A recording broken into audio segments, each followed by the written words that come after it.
Oi, gente. Olá, graças a paz, bom dia a todos. Bom apetite a todos. Vamos para a nossa reflexão de hoje. O que Deus tem para nós, o que Deus tem para nos dizer hoje. Preste atenção, porque é uma reflexão interessante. Lembra que ontem nós falamos sobre focar no passado, focar no futuro e focar no presente? Lembra disso? Vencer os problemas do passado, superar e olhar para um futuro brilhante que Deus pode ter para nós, né? Isso foi ontem. E hoje? Hoje, a nossa frase do dia é a seguinte: Deus só responde favoravelmente aos que percebem o seu valor. Deus só responde favoravelmente aos que percebem o seu valor. Bom, essa frase, ela é a frase do dia, eu preciso dar uma arrumada nela, né? A gente precisa dar uma arrumada. Por quê? Porque ela sugere duas interpretações, né? E eu entendo que, na verdade, o autor está colocando essa segunda. Eu vou falar primeiro. A primeira seria que Deus só atende favoravelmente a quem percebe o valor, a quem percebe o valor de Deus. Seria algo assim. Deus só atende favoravelmente a quem, aqueles que percebem, recebem o valor de Deus. Olha, na verdade, a Bíblia diz que Deus derrama suas bênçãos sobre os maus e os bons, sobre os justos e os injustos. Existem aquelas bênçãos chamadas bênçãos gerais. O ar vem para todo mundo, a chuva vem para todo mundo, não é? O sol vem para todo mundo, né? Então, se você plantar e fizer tudo certinho, em tese você vai colher, não é? Então, não tem a ver com a sua moral. Se você plantar e colher, se você plantar sendo bom ou sendo mal, a chuva vindo, Deus vai te abençoar e você vai colher, porque isso faz parte das bênçãos gerais de Deus. Mesmo quem não dá valor nenhum a Deus, tem a sua cota de bênçãos que Deus tem. Deus vai atender ali as suas necessidades básicas. Então, essa primeira reflexão é que Deus atende favoravelmente, né? Ele diz que Deus só responde favoravelmente aos que percebem o valor de Deus. Pode ser, talvez em sentido de bênçãos espirituais. Agora, a segunda versão, que eu penso que é a que o autor traz, é que Deus só responde favoravelmente a quem percebe o seu próprio valor, a quem se dá o valor, a quem sabe o valor que tem. Eu creio que nesse lugar que o autor quer dizer, eu penso que isso faz algum sentido. Por que faz algum sentido? Ora, o autor escreve para uma realidade de pessoas que vão confiar em si para fazer as coisas. Elas vão confiar em si mesmas até um certo tempo, até um certo instante. Porque o que o autor traz e o que a gente também pode dizer é que todo projeto da sua vida, ele depende de Deus e de você. Se você acha que você não dá conta de fazer, você não vai nem pegar para fazer. Deus não vai te ajudar a fazer algo que nem você acredita que você dá conta de fazer, né? Não é assim que a gente faz? Não é assim a vida? A vida não é assim, olha, eu vou procurar fazer isso aqui e peço que o Senhor me ajude, Deus. Não é assim? Deus, eu vou fazer esse curso. Não sou bom nisso aqui, mas peço que o Senhor me ajude. Não é assim. Então, ou seja, você tem algum tipo de confiança em você e uma confiança em Deus, né? Lógico, te confiar só em você que é o que geralmente as pessoas fazem, é um descuido. Por quê que é um descuido? Quando a gente confia só na gente, a gente está desprezando aqueles fatores que a gente não domina e que estão nas mãos de Deus. Por exemplo, você for fazer uma prova, um concurso, e você acha que só se você estudar bastante você vai passar. Não é verdade, você sabe disso. Por quê? Você pode ficar doente no dia da prova, o carro pode furar o pneu, pode acontecer uma série de coisas que não te deixa nem ir lá fazer a prova. Esses fatores não estão debaixo do seu poder, estão debaixo do poder de Deus, como até a gente está debaixo do poder de Deus. Mas você concorda que se você não achar que dá para você fazer essa prova, nem estudar você vai. Como que Deus vai te ajudar, né? Como que Deus vai te fazer você passar numa prova que nem você acredita que dá para passar? Não é verdade? Então, nesse aspecto, a gente vai perceber o seguinte: você precisa confiar que o seu projeto faz sentido. Você precisa confiar que você tem capacitação dada por Deus, inclusive, para você fazer o que você quer. Você vai montar uma loja, você precisa ter confiança de que Deus te capacitou para fazer isso. Você vai trabalhar como vendedor, você tem que crer que Deus te capacitou para vender, né? Você vai oferecer o produto para alguém, você tem que acreditar e crer que Deus te capacitou para ser persuasivo, para apresentar isso.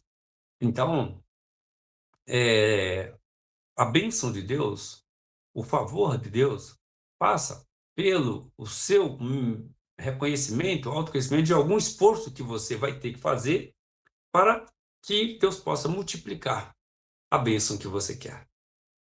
Então, a nossa frase, então, nos leva ao seguinte pensamento. Se você tiver uma visão muito deprimida de si mesmo, uma visão muito menorizada de si mesmo, você não vai nem sair da cama. Você não vai nem dar opinião. Por quê? Porque a sua visão é tão menorizada de si mesmo que você não tem energia para fazer as coisas. Se você pensa assim de si mesmo, mude esse pensamento. Ao invés de você ficar achando que você não dá conta, de que você não dá conta de nada, de que você não consegue nem respirar, né? Ao invés de você ficar pensando assim, comece a pensar que Deus capacitou cada ser vivo para existir e realizar a sua potência dada por Deus. Por exemplo, a ave, se ela não acreditar que ela é capaz de voar, ela nunca vai sair do chão. A águia, se ela nunca acreditar que ela é capaz de voar, ela nunca vai sair do ninho lá de cima, né? O macaco que vive saltitando de árvore em árvore, se ele não acreditar que ele é capaz de pular e atingir a outra árvore, ele jamais vai pular, né? A formiga, se ela não acreditar que ela é capaz de voltar para e acertar o caminho de volta para casa, ela não vai sair do seu ninho ali. Assim somos nós. Tudo que Deus criou com a sua capacitação intrínseca. O que é capacitação intrínseca? São aquelas virtudes dadas por Deus, pelas quais você é capaz de fazer o que você planeja fazer. Então, eu queria que você pensasse isso. Você é capaz de fazer. Você dá conta, sim. Você consegue ir lá e realizar. Você consegue ir lá e mexer nessa história. Evidentemente que nunca é sozinho. Evidentemente que até aqueles que acharam que conquistaram coisas só pela força do seu braço estão enganados, como eu já mostrei agora há pouco. Existem fatores que a gente não administra e que dependem de Deus. Por isso que eu costumo falar o seguinte: fique sempre de bem com Deus. Você precisa muito dele. E fique sempre de bem consigo mesmo. Você precisa muito de você. Então, pense nisso. Fique sempre de bem com Deus. Você vai precisar muito dele. E fique sempre bem consigo mesmo, porque você vai precisar muito de você. Então, espero que você seja alguém que você possa contar. Vai chegar momentos na vida em que você não vai poder contar com ninguém, só com Deus e com você mesmo. E é bom que você esteja lá. É bom que você esteja pronto para você mesmo e que você esteja de bem com Deus. Se você estiver em crise com Deus, crise com a igreja, se acerte com Deus. Fique de bem com Deus. Porque existem situações na sua vida que você vai ter que correr para Ele. Vai ter que buscar a ajuda dele, que não vai dar conta sozinho. E fique de bem consigo mesmo. Porque você precisa de você. Você precisa de Deus e você precisa de você. Então, se recupere, respire fundo, reanime as forças e vamos para frente. Vamos para frente, vamos enfrentar, porque grandes coisas Deus vai realizar através de nós. Não desanimemos, força, respira e pense sempre isso. Eu preciso ficar bem porque eu estou precisando de mim. Eu preciso de mim. Eu preciso de Deus. E eu preciso de mim. Então, acerte-se com Deus e acerte-se com você. Faça as pazes com você mesmo, para que você possa se ajudar a enfrentar a vida, porque a vida não é fácil, não é mesmo? Pensemos nisso. Salmo 66, verso 16, diz assim: Vinde, ouvi todos vós que temeis a Deus, e vos contarei o que ele tem feito à minha alma. Algumas coisas, duas coisas são básicas aqui. Primeiro é reconhecer que Deus tem feito coisas boas para nós. Que Deus tem feito grandes coisas para nós. Mas a segunda coisa é contar. Contar para as pessoas como que Deus tem sido bom. Faça isso. Conte para as pessoas como que Deus tem sido bom para você. Porque às vezes tem alguém que está tão desanimado, que está tão entregue na vida, que quando ele ouvir falar que Deus te ajudou, ele vai querer aquela ajuda de Deus também e começa a levantar do chão. O nosso testemunho ajuda pessoas a levantarem do chão. Então conte o que Deus tem feito de bom na sua vida e como ele tem melhorado e mudado a sua vida. Isso vai mudar até a sua própria vida. Faça isso e você vai perceber a diferença. Que Deus te abençoe. Vamos orar. Pai, obrigado pela nossa reflexão de hoje. A gente saber enxergar, Senhor Deus, em nós o potencial que o Senhor nos tem dado. A gente poder enxergar em nós o valor que o Senhor nos tem dado. A gente poder enxergar em nós a capacitação intrínseca que o Senhor tem colocado em nós. Oh, meu Deus, ajuda-nos a perceber isso. Ajuda-nos a pensar que nós somos capazes. Nós damos conta. Com a tua ajuda, com o teu poder, com a tua força, a gente faz proezas.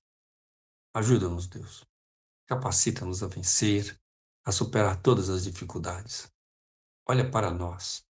Levanta-nos do chão, levanta-nos do pó, tira-nos da tristeza, tira-nos do cansaço, tira-nos do mau humor, tira-nos dos vales e das depressões e coloca-nos, Deus, de pé, aptos, fortes, para enfrentar as batalhas da vida. Cuide de nós, na nossa fraqueza nos dá força, na nossa dúvida nos dá certeza, na nossa solidão, coloque pessoas boas ao nosso lado. Em nome de Jesus eu te suplico assim. Amém.